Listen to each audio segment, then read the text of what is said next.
الحمدللہ رب العالمین الصلاة والسلام علی سید الانبیاء والمرسلین اما بعد فاعوذ باللہ من الشیطان الرجیم بسم اللہ الرحمن الرحیم الصلاة والسلام علیک یا رسول اللہ وعلی آلک وصحابک یا حبیب اللہ الصلاة والسلام علیک یا رحمتا للعالمین وعلی آلک وصحابک یا خاتم النبیین۔ حمد و صلاۃ کے بعد حضور نبی کریم صلی اللہ تعالی علیہ وسلم پر درود پاک پڑھنے کے حوالے سے حدیث مبارکہ پیش خدمت ہے۔ حضور نبی کریم صلی اللہ تعالی علیہ وسلم نے فرمایا، جو مجھ پر روز جمعہ 80 مرتبہ درود پاک پڑھے گا، اللہ تبارک تعالی اس کے 80 سال کے گناہ معاف فرما دے گا۔ اصول برکت کے لیے ایک مرتبہ درود پاک پڑھ لیتے ہیں۔ صلو علی الحبیب صلی اللہ تعالی علی محمد۔ شان اسلام چینل کے توسط سے آپ کی بارگاہ میں حاضر ہوں، اور آج ایک نئے اور بڑے اہم موضوع اور ہمارے معاشرے میں اس کی اہمیت کو سمجھنے کی ضرورت ہے۔ جی ہاں، ہمارے معاشرے میں اگر ہم اپنے ارد گرد کے ماحول کو دیکھیں تو آج کا جو موضوع ہے اس کی بڑی ضرورت ہے۔ جی ہاں، میں آپ کے سامنے آج والدین کی حقوق کے حوالے سے بات کرنے لگا ہوں۔ والدین کے حقوق پر بات کریں تو وقت بہت زیادہ اور یوں کہہ لیں کہ باتیں بہت زیادہ ہوں گی، لیکن ان کے حقوق کو بیان کرنا بھی آسان نہیں ہوگا، لیکن میں سمندر کو کوزے میں بند کرنے کی کوشش کرتا ہوں۔ حضور نبی کریم صلی اللہ تعالی علیہ وسلم نے فرمایا کہ یہ دونوں تیرے جنت اور تیرے دوزخ ہیں، یعنی والدین کی طرف اشارہ کر کے حدیث میں فرمایا گیا ہے کہ والدین یہ جنت بھی ہیں اور یہ دوزخ بھی ہیں۔ ان کی خدمت، ان کی اطاعت و فرمانبرداری ہمیں جنت میں لے کے جا سکتی ہے، اور ان کی نافرمانی اور ان کا دل دکھانا، ان کی سرکشی جو ہے وہ ہمیں جہنم میں بھی لے کے جا سکتی ہے۔ اسی طرح حدیث پاک میں فرمایا گیا کہ باپ کی رضا میں رب کی رضا ہے، باپ کی ناراضگی میں رب کی ناراضگی ہے، اور ایک حدیث میں فرمایا گیا کہ ماں کے قدموں تلے جنت ہے۔ اور یاد رکھیے کہ ماں باپ اپنے اولاد کے ساتھ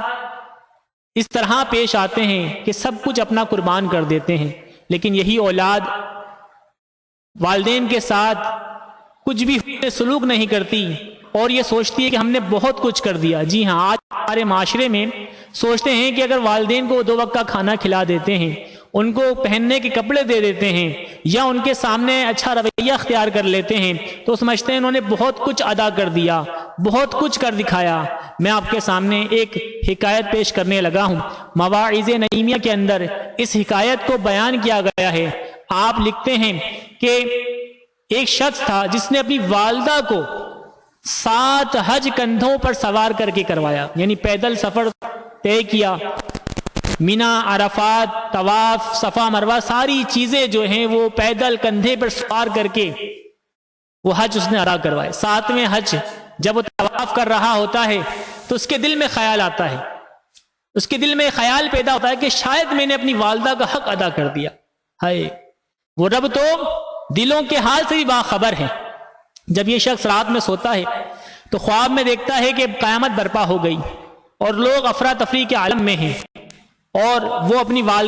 والدہ کے ساتھ نیکی کو یاد کرتا ہے کہ میں نے تو اپنی والدہ کا حق ادا کر دیا تھا، میرے ساتھ اللہ تعالیٰ رحم فرمائے گا۔ جب اس کا معاملہ آتا ہے اور اسے رب کی بارگاہ میں پیش کیا جاتا ہے اور وہ اس نیکی پر گمان کرتا ہے کہ مجھے بخش دیا جائے گا، تو اللہ تعالیٰ کی طرف سے پیغام بھیجا جاتا ہے کہ تو ایک رات جب چھوٹا سا تھا، سرد راتیں تھیں، تیری ماں غربت میں تجھے لے کر سو رہی تھی، ایک ہی بستر تھا، تو آدھی رات میں وہ بستر کو گیلا کر دیتا ہے۔ تیری ماں اپنی نیند کو قربان کر کے نیند سے بیدار ہوتی ہے، تجھے صاف کرتی ہے، غربت کی وجہ سے ایک ہی بستر تھا، اس بستر پر خود سو جاتی ہے اور تجھے اپنے سینے پر سلاتی ہے، ابھی تو نے اس ایک رات کا بھی حق ادا نہیں کیا۔ ناظرین کرام، یہاں غور کرنے کی بات ہے کہ وہ بندہ جو اپنی والدہ کو کندھوں پہ سوار کر کے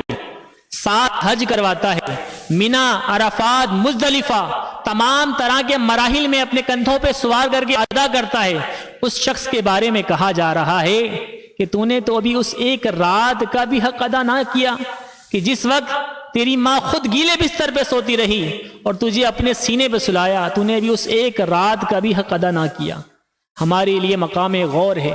ہم نے اپنے والدین کے لیے کیا ہے؟ ہم نے ان کو دیا ہی کیا ہے؟ ہم نے ان کے لیے ایسا کچھ کیا ہی نہیں ہے، اور ہم کہتے ہیں، ہم گمان کرتے ہیں کہ ہم نے بہت کچھ کر دیا۔ والدین کو کھانا کھلا دینا، ان کے سامنے پہننے اوڑھنے کے کپڑے بچھا دینا، ان کو پیش کر دینا، یہ خدمت نہیں ہے، یہ تو آپ کا فرض ہے، یہ آپ کا حق ہے کہ آپ کو کرنا لازم ہے۔ یاد رکھیے کہ والدین کی کفالت کی ذمہ داری اولاد پر ہے، ان کے نام نفقے کو پورا کرنا یہ اولاد پر واجب ہے، یہ تو آپ کی ذمہ داری ہے۔ خدمت میں یہ ہوگی کہ آپ رات بھر کھانا لیے سامنے بیٹھے، خدمت میں یہ ہوگی کہ آپ کپڑے لے کے کھڑے رہیں کہ کون سے کپڑے پسند ہیں، آپ ان کی خدمت میں یہ ہمیشہ ہم وقت تیار رہیں، ان کی دکھ بیماری تکلیف میں ہمیشہ ان کی خدمت میں کوشاں رہیں، یہ خدمت ہوگی۔ والدین کو کھانا کھلا دینا، ان کے لیے سواری کا اہتمام کر دینا، ان کے لیے کپڑے پیش کر دینا، یہ تو خدمت نہیں ہے، یہ تو آپ کا فرض ہے جو اللہ تعالیٰ نے آپ پر مقرر کیا ہے۔ اللہ تعالیٰ ہمیں والدین کا ادب کرنے کی توفیق عطا فرمائے۔